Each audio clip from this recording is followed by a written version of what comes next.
Good morning class 8 students. কম্পিউটারে power point তোমরা এর আগে করেছো কিনা আমি জানি না। Just I am taking a ad hoc class, মানে এমার্জেন্সি বেসিসে ক্লাসটা করাচ্ছি। Dipendra sir will be back from 1st December, will be taking your class. So just একটা ওভারভিউ অফ পাওয়ার পয়েন্টটা আমি একটুখানি বলে দিচ্ছি, ঠিক আছে? পাওয়ার পয়েন্ট ইজ বেসিক্যালি পাওয়ার পয়েন্টটা কি? পাওয়ার পয়েন্ট হচ্ছে বেসিক্যালি একটা প্রেজেন্টেশন সফটওয়্যার। মাইক্রোসফটের MS পাওয়ার পয়েন্ট লেখা থাকে। মাইক্রোসফটের একটা প্রেজেন্টেশন সফটওয়্যার হচ্ছে পাওয়ার পয়েন্ট। এর এক্সটেনশন কি থাকে? একটা ফাইলের একটা সবসময় এক্সটেনশন থাকে। এক্সটেনশন যেরকম আমরা গান শুনি তার এক্সটেনশন হয় MP3 হয়, ঠিক আছে?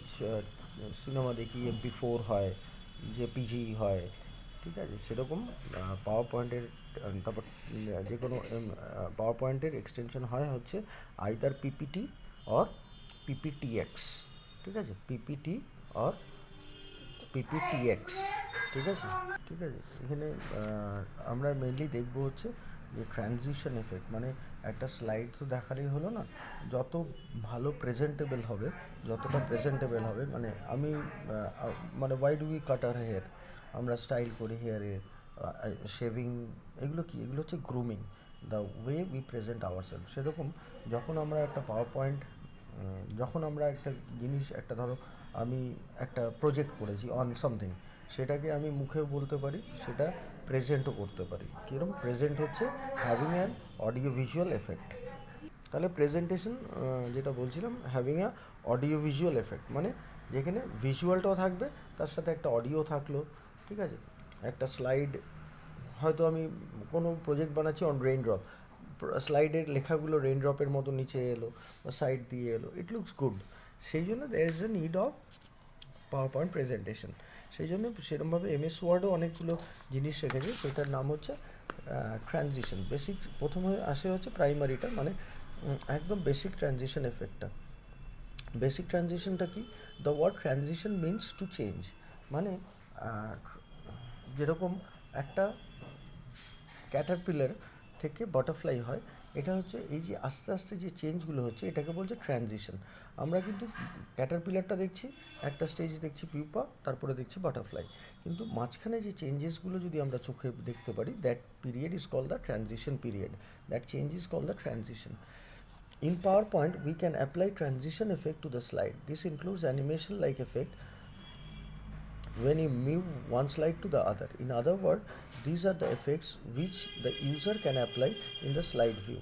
মানে একটা স্লাইড থেকে যখন আরেকটা স্লাইডে যাচ্ছে, ধরো আমি একটা প্রজেক্ট বানিয়েছি, দেখাচ্ছি যে school name little Angel convent, তারপরে লেখা রয়েছে নীলাদ্রিপাল, তারপরে আমি নেক্সট স্লাইডে যাচ্ছি। সেই নেক্সট স্লাইডটা কীরমভাবে আসবে, হয়তো মাঝখান থেকে, সেন্টার থেকে এরমভাবে জুম ইন করলো, জুম আউট করলো, বা জুম ইন করলো, বা ওপর থেকে পড়লো, বা সাইড থেকে খুললো, ঠিক আছে? This are call the slide transition.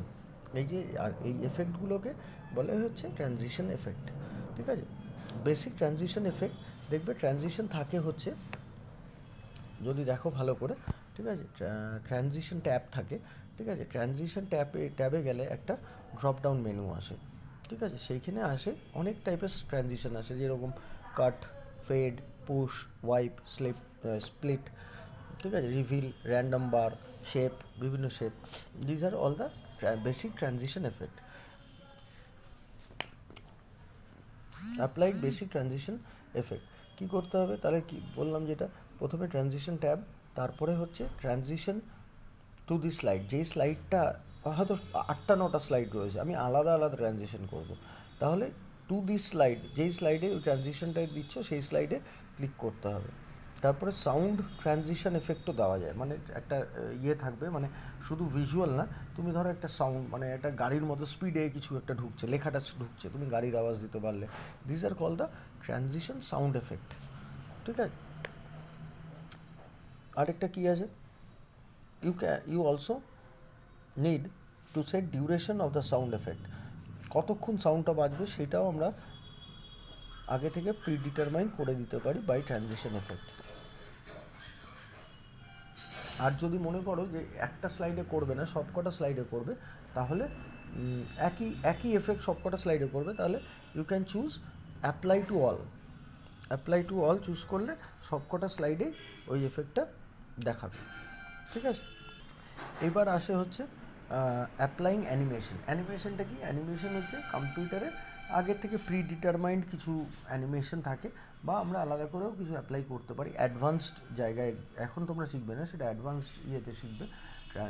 অ্যানিমেশনটা দেওয়ার কারণ হচ্ছে শুধু লেখা আসছে আর একজন স্পিকার বক বক করছে, it looks sometimes boring to the স্পেকটেটার্স। ঠিক আছে, এই যে আমি বক বক করছি, এটা কিন্তু অনেকটাই একদম, আই আন্ডারস্ট্যান্ড ইটস বোরিং। ঠিক আছে, এখানেই যদি একটা অডিও তোমার অ্যানিমেশন থাকতো, যে আমি কথা বলছি, কথাটা একটা হয়তো কার্টুনের মতো মুখ দিয়ে বেরিয়ে ওয়ার্ডটা বেরোলো, দ্যাট ইজ কল্ড অ্যানিমেশন। তাহলে এটা মোনোটোনাস টোনটাকে ভেঙে দেয়। ঠিক আছে, তাহলে what is the need for animation যদি বলে, তাহলে it helps to focus or emphasis the key points of the presentation. Number 2, it helps to add image in difficult concepts and make the presentation very interesting. Number 3 হচ্ছে it is easy to understand the content of the presentation if animation is used. ঠিক আছে, আমি হয়তো একটা presentation করছি যে building on body mass. ঠিক আছে, সেখানে হঠাৎ করে বিল্ডিং অন বডি মাস দেখাচ্ছে, একটা প্রোটিন পাউডার নিয়ে প্রেজেন্টেশন করছি, হঠাৎ সালমান খানের এলো, একটা মাসল দেখাচ্ছে, সেখান থেকে একটা মুখ দিয়ে সালমান খানের, ইট লুকস নাইস, তাই না? আর easier to understand for the, ধরো I am speaking in English, হ্যাঁ, কেউ হয়তো ইংলিশ বোঝে না, সে ফর এক্সাম্পল যেই মুহূর্তে ওই ভিজুয়ালটা এলো, সালমান খান এরকমভাবে মাসল দেখাচ্ছে আর ওর মুখ থেকে কিছু একটা বেরোচ্ছে, ঠিক আছে, তখন কিন্তু ওটা যে ইংলিশ বোঝে না সেও কিন্তু ওই ভিজুয়ালটা দেখে, ওই অ্যানিমেশনটা দেখে বুঝতে পারবে। ডিফারেন্ট টাইপ অফ অ্যানিমেশন আছে, অনেকগুলো অ্যানিমেশন ট্যাব আছে, যেরকম এর আগে আমরা পেয়েছিলাম হচ্ছে তোমার ট্রানজিশন ট্যাব, সেরকম অ্যানিমেশন ট্যাব রয়েছে। অ্যানিমেশন ট্যাবের আন্ডারে কী কী পড়ে? You will find a list of animation. কী? এন্ট্রান্স, এমফাসিস, এক্সিট আর মোশন পাথ। এন্ট্রান্সটা কি? এন্ট্রান্সটা হচ্ছে যে একটা অ্যানিমেশন স্লাইডের মধ্যে ঢুকবে কী করে, that is call the animation, এই এন্ট্রান্স। তারপর হচ্ছে এমফাসিসটা কি? This animation is about object after it appears on the slide. Entrance হলো, তারপরে অ্যাপিয়ার করলো, the mouse click set the animation. For example, if use the spin, the object will spin, মানে ঢুকে spin যদি তুমি ক্লিক করো তাহলে ওটা স্পিন হবে। ঠিক আছে, তারপরে কি আসে? তারপরে হচ্ছে এক্সিট, ওটা কেরমভাবে স্ক্রিন থেকে বেরিয়ে যাবে। আর কি? মোশন পাথ, তুমি পাথটাকেও ডিটারমাইন করতে পারো যে কেরমভাবে ঢুকবে, কোথায় স্পিন করবে, কোথা দিয়ে বেরোবে, এগুলোকে আমরা ডিটারমাইন করতে পারি। সবগুলো কোথায় রয়েছে? অ্যানিমেশন ট্যাবে রয়েছে। ঠিক আছে, স্টেপগুলো কী কী আছে? Select the object you want to animate, যেই অবজেক্টটাকে তুমি অ্যানিমেট করতে চাইছো সেটাকে করবে। তারপরে অ্যানিমেশন ট্যাবে যাবে, অ্যানিমেশন ট্যাবে গেলে অনেকগুলো কমেন্ট গ্রুপস পাবে আন্ডার অ্যানিমেশন, সেগুলো তুমি ক্লিক করলে যেখান থেকে হয় একটা ড্রপ ডাউন মেনু আসবে, ডান দিকে একদম রাইট হ্যান্ড কর্নারে উপরে, টপ রাইট হ্যান্ড কর্নারে ড্রপ ডাউন মেনু একটা আসবে, সেইখান থেকে তুমি তোমার ডিজায়ার্ড অ্যানিমেশনটা ক্লিক করবে। ডিজায়ার্ড অ্যানিমেশনটা ক্লিক করার পরে তারপরে তুমি এফেক্টসগুলোকে তারপরে দেবে, সেখান থেকে পরপর এফেক্টস দেবে, এক্সিট দেবে, টাইমিং দিয়ে বেরিয়ে যাবে। তারপর যখন স্লাইড শো করবে, ঠিক যেরমভাবে তুমি যেই অ্যানিমেশনটাকে সিলেক্ট করেছো, এন্ট্রান্স পাথটা যেটা চুজ করেছো সেরমভাবে আসবে, সেটা আইদার ঘুরবে অর ড্রপ খাবে, এরমভাবে করে আলটিমেটলি ওটা তোমার ডিজায়ার্ড পাথে ওটা এক্সিট করবে, রাইট?